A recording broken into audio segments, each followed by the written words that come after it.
बंधुओं, जय श्री राम। मैं प्रमोद खरे आज आपके सामने एक बार पुनः भारतीय जनता पार्टी की बात करूँगा, क्योंकि भारतीय जनता पार्टी आज एक ऐसे दौर से गुजर रही है जहां उसका कार्यकर्ता बड़ा पसोपेश की स्थिति में है। क्योंकि अभी जो 13 उपचुनाव हुए हैं विधानसभाओं के, लोकसभा चुनाव के ठीक बाद उन 13 सीटों में भारतीय जनता पार्टी को केवल 2 सीटें मिली हैं और तृणमूल कांग्रेस 4 सीटें जीती है, कांग्रेस पार्टी 4 सीटें जीती है और एक निर्दलीय ने जीती है। एक पंजाब में आम आदमी पार्टी चुनाव जीती है और एक तमिलनाडु में डीएमके ने उस चुनाव को जीता है। इन 13 विधानसभा के उपचुनाव में भाजपा को केवल 2 सीटें मिली और उसकी कोई बहुत ज़्यादा चर्चा नहीं हो रही है, जबकि हकीकत ये है कि भारतीय जनता पार्टी ने बहुत सी सीटें गंवाई हैं और इन चुनाव के नतीजे से ये स्पष्ट है कि बंगाल की जो 4 सीटें थीं वो 4 सीटें तृणमूल कांग्रेस ने जीत ली हैं। वहीं जो हिमाचल प्रदेश में जिन निर्दलीय विधायकों ने राज्यसभा के चुनाव में भाजपा को वोट दिया था, उन सारे निर्दलीय विधायकों को भाजपा का टिकट देकर चुनाव लड़ाया गया और वहाँ की जनता ने ये स्पष्ट संदेश दिया कि हम दल बदलुओं को किसी भी कीमत में नहीं जिताएंगे।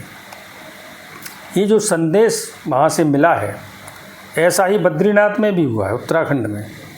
वहाँ जो प्रत्याशी कांग्रेस पार्टी के प्रत्याशी विधायक थे, उन्हें भारतीय जनता पार्टी का टिकट दिया गया और वहाँ भी भारतीय जनता पार्टी हार गई। इतने सब होने के बाद भी आज ऐसा लग रहा है कि भारतीय जनता पार्टी किसी निर्णय पर पहुंचने में बहुत देर कर रही है।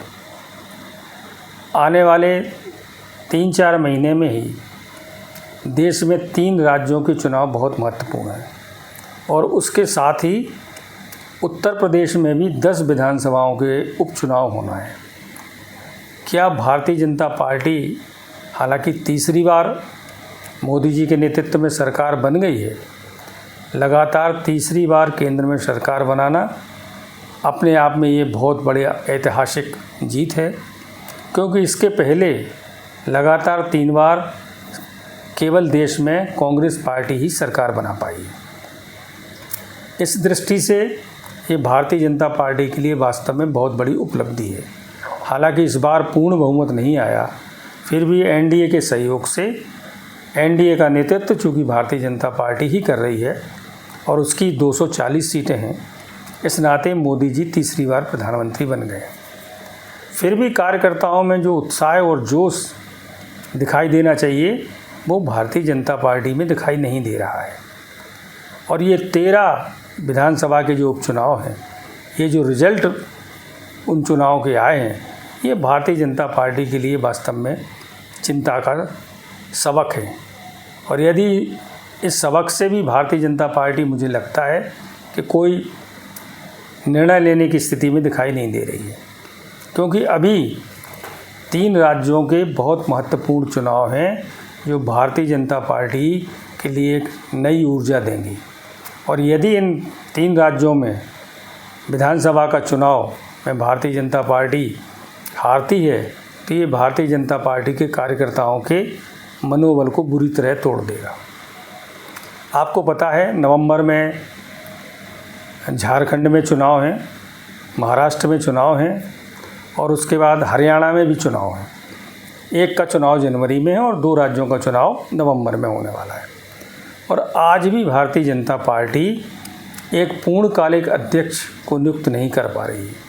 मैं पूर्णकालिक इसलिए कह रहा हूँ कि अभी जो भारतीय जनता पार्टी के अध्यक्ष हैं श्री जेपी नड्डा जी, उनका कार्यकाल 2023 में समाप्त हो गया था, परंतु 4 राज्यों के विधानसभा चुनाव के कारण उनके कार्यकाल को एक बार बढ़ाया गया। फिर 4 महीने बाद ही लोकसभा का भी चुनाव था, इसलिए उनका जो कार्यकाल है वो दिसंबर 2024 तक के लिए बढ़ा दिया गया है। यदि नड्डा जी पूर्णकालिक रूप से काम कर रहे होते या उनके ऊपर कोई जिम्मेदारी नहीं होती तो आज ये बात मुझे करने की ज़रूरत ही नहीं पड़ती, क्योंकि नड्डा जी को राष्ट्रीय अध्यक्ष का भी दायित्व निभाना है, साथ में उन्हें केंद्र में कैबिनेट मंत्री का भी उत्तरदायित्व निभाना है, और इसके साथ साथ उन्हें राज्यसभा में भारतीय जनता पार्टी के दल का नेता भी बना दिया गया है। इतनी बड़ी बड़ी 3 जिम्मेदारियां नड्डा जी के कंधे पर हैं, जिसके कारण वो ऐसे बोझ के तले दबे हुए नज़र आ रहे हैं, क्योंकि एक व्यक्ति कितना काम करेगा। इसलिए जो 13 उपचुनाव हैं, ये 13 उपचुनाव इस बात का संकेत कर रहे हैं कि भारतीय जनता पार्टी को शीघ्र से शीघ्र अपना एक राष्ट्रीय अध्यक्ष नियुक्त करना होगा, जो केवल पार्टी और संगठन का ही काम करे, उसे सरकार से कोई सरोकार नहीं होना चाहिए। क्योंकि नड्डा जी सरकार में भी हैं, संगठन में भी हैं, और साथ साथ राज्यसभा में नेता का दायित्व भी निभा रहे हैं।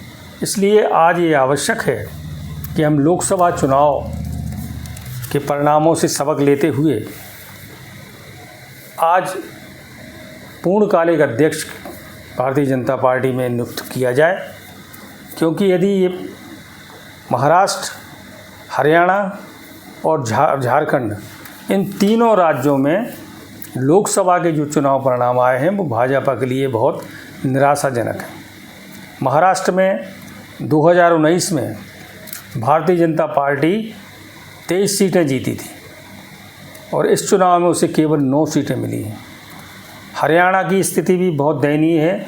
पिछले बार 10 में से 10 सीटें जीते थे, इस बार 10 में से केवल 5 सीटें जीते हैं।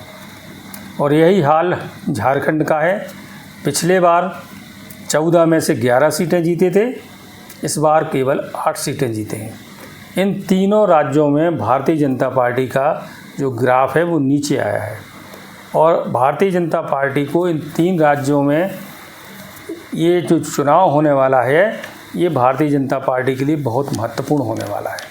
इसलिए ज़रूरी है कि आज हम एक पूर्णकालिक अध्यक्ष का वहाँ निर्वाचन भारतीय जनता पार्टी को शीघ्र करना चाहिए, क्योंकि भारतीय जनता पार्टी जैसे उत्तर प्रदेश के जो 10 उपचुनाव हैं, उनका परिणाम कुछ भी रहे, उत्तर प्रदेश की सरकार पर उसका कोई असर नहीं पड़ने वाला।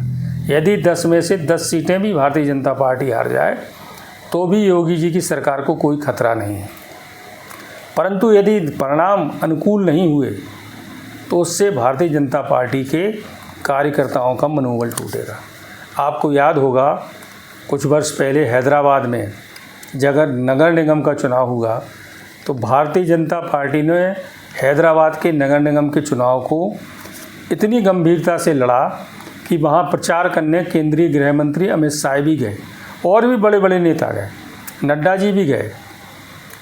तो उस समय इस बात की बड़ी चर्चा हुई थी कि नगर निगम का चुनाव भारतीय जनता पार्टी इतने गंभीरता से क्यों लड़ रही है, परंतु उसका परिणाम भारतीय जनता पार्टी को तेलंगाना में देखने को मिला।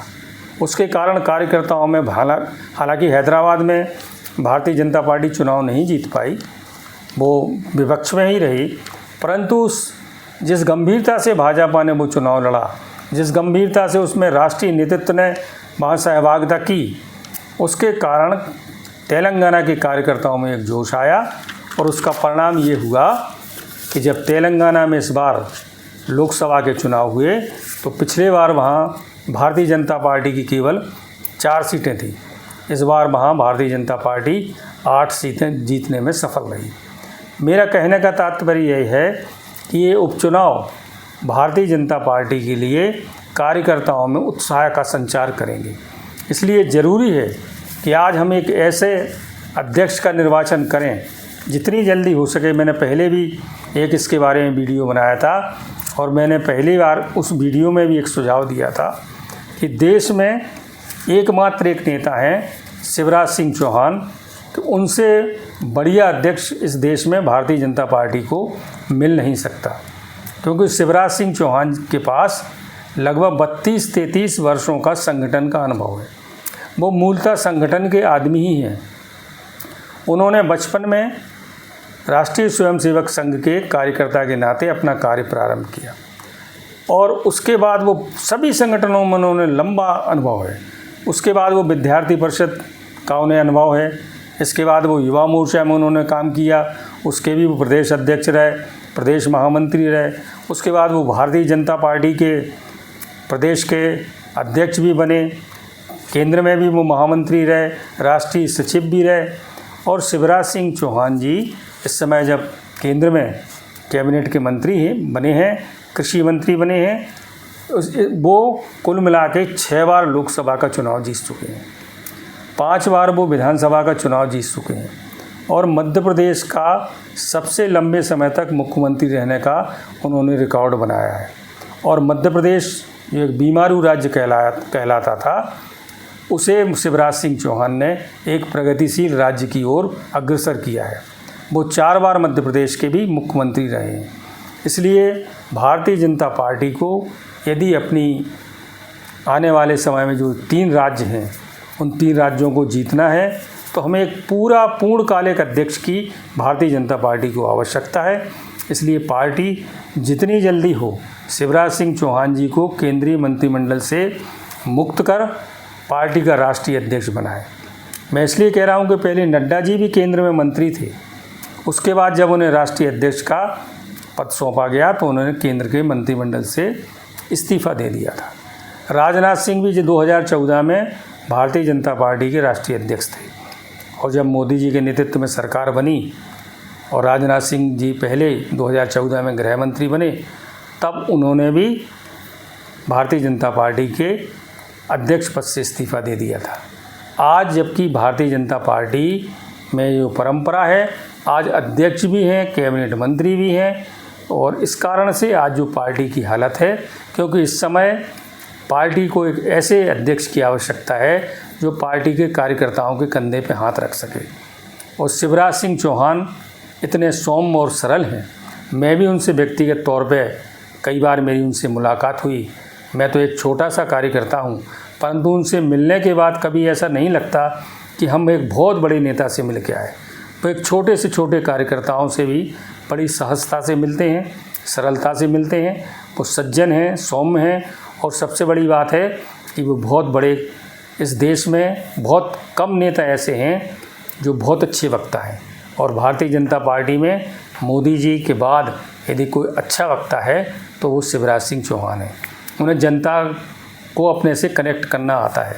इसलिए ज़रूरी है कि आज भारतीय जनता पार्टी जल्दी से जल्दी इस बात का निर्णय करे कि भारतीय जनता पार्टी में यदि जान फूंकना है तो शिवराज सिंह चौहान को केंद्रीय मंत्रिमंडल से इस्तीफा लेकर उन्हें पूर्णकालिक रूप से अध्यक्ष का पद तत्काल सौंप देना चाहिए। अभी 3-4 महीने का समय बाकी है। इन 3-4 महीनों में भारतीय जनता पार्टी के रिजल्ट अगर अच्छे चाहिए तो शिवराज सिंह चौहान जैसा व्यक्ति ही वह कार्य कर सकता है। बहुत बहुत धन्यवाद। आज का ये वीडियो आपको कैसा लगा, अपनी प्रतिक्रिया ज़रूर दें, वीडियो को शेयर भी करें और मेरे चैनल को सब्सक्राइब ज़रूर करें। जय हिंद, जय भारत दोस्तों।